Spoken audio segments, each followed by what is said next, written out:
रमज़ान रहमतों का महीना है, लेकिन जैसे जैसे महंगाई बढ़ती है, बहुत से खानदानों पर माली दबाव भी बढ़ जाता है।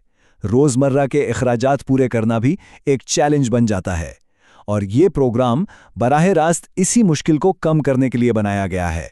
तो इस मसले के जवाब में हुकूमत ने एक बहुत बड़ा कदम उठाया है। पुराने तरीकों को छोड़कर एक नया डिजिटल रास्ता अपनाया है। इसका मकसद सिर्फ तेज़ी लाना नहीं, बल्कि ये यकीनी बनाना है कि मदद लोगों तक इज्जत और विकार के साथ पहुंचे। इस पूरी बड़ी कोशिश को, इस प्रोग्राम को जो नाम दिया गया है वो है निगहबान रमज़ान पैकेज। आइए जरा इस प्रोग्राम के पैमाने को समझते हैं। इसके लिए 40 अरब रुपए का बजट रखा गया है, यानी 40 लाख मुस्तहिक खानदानों में से हर एक को 10,000 रुपए मिलेंगे। ये आदात शुमार बताते हैं कि ये कोई छोटा मोटा मंसूबा नहीं, बल्कि एक बहुत बड़ी माली कोशिश है। और इस प्रोग्राम का जो असल मकसद है वो वज़ीर आला मरियम नवाज़ के इस बयान से बिल्कुल वाज़े हो जाता है कि इमदाद वक़ार और आसानी से पहुंचे, ताकि लोगों को लंबी कतारों की ज़हमत न उठानी पड़े। तो सवाल ये है कि लाखों लोगों में से मुस्तहिक अफराद की पहचान कैसे होती है? इसका जवाब है पंजाब सोशियो इकोनॉमिक रजिस्ट्री यानी PSER, जो हुकूमत का एक मरकजी डेटाबेस है। अब इस डेटाबेस तक पहुंचने और रजिस्ट्रेशन के लिए 3 बड़े डिजिटल रास्ते बनाए गए हैं। सबसे पहला और शायद सबसे आसान तरीका है 8070 SMS सर्विस। बस अपना शनाख्ती कार्ड नंबर 8070 पर भेजना है और आपको फौरन अपनी अहलियत के बारे में जवाब मिल जाएगा। ये उन लोगों के लिए बेहतरीन है जिनके पास स्मार्टफोन या इंटरनेट नहीं है। जो दूसरा रास्ता है वो PSER का ऑनलाइन पोर्टल है, और यही असल में इस पूरे सिस्टम की बुनियाद है। यहाँ आपको अपने घराने और आमदनी के बारे में कुछ तफसीलात देनी पड़ती हैं, जिससे हुकूमत को ये समझने में मदद मिलती है कि किसको वाकई इमदाद की ज़रूरत है। और फिर आता है तीसरा, सबसे जदीद रास्ता, मरियम को बताएं मोबाइल ऐप। ये सिर्फ इमदाद के लिए नहीं है, इसका विजन एक ऐसा प्लेटफॉर्म बनाना है जहां शहरी किसी भी सरकारी खिदमत तक पहुंच सकें और अपनी शिकायत भी सीधा दर्ज करवा सकें। यहाँ आकर कहानी थोड़ी दिलचस्प हो जाती है।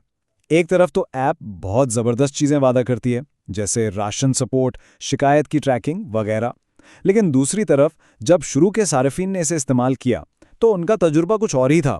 ऐप का अटक जाना, अकाउंट ना बनना, ये हमेशा एक चैलेंज रहता है, यानी एक बेहतरीन डिजिटल आइडिया और उसकी अमली हकीकत के दरमियान का फासला। अच्छा, तो रजिस्ट्रेशन तो हो गई, अब अगला मरहला है इमदाद हासिल करने का, और इस साल पैसे देने का तरीका भी मुकम्मल तौर पर बदल दिया गया है, जो पहले से बिल्कुल मुख्तलिफ है। यहाँ तब्दीली बिल्कुल साफ नजर आती है। पहले लंबी थका देने वाली कतारें और अफरा तफरी होती थी, अब इसकी जगह एक नए डिजिटल निज़ाम निगहबान कार्ड ने ले ली है। इससे आप सीधा कैश निकाल सकते हैं और सारा अमल शफ़ाफ रहता है। तो ये निगहबान कार्ड है क्या चीज़? इसको आप एक डिजिटल पर्स या वॉलेट समझ लें। ये मुस्तहिक खानदानों को इख्तियार देता है कि वो या तो अपनी 10,000 रुपए की इमदाद नकद में ले लें या फिर इससे सब्सिडी पर राशन खरीद लें। और इस कार्ड को इस्तेमाल करना भी आसान बनाया गया है। लोग अपने फंड्स बैंक ऑफ पंजाब के ATMs और 160 से ज़्यादा तहसील मराकज़ से हासिल कर सकते हैं। इसके अलावा HBL कनेक्ट और UBL ओमनी जैसे 20,000 से ज़्यादा एजेंट्स की सहूलत भी मौजूद है। चलिए अब इस पूरे सिस्टम को समेटते हैं और देखते हैं कि जो लोग इससे फ़ायदा उठाना चाहते हैं उनके लिए सबसे अहम मालूमात क्या हैं। तो सवाल ये है कि आखिर इस इमदाद का हकदार है कौन?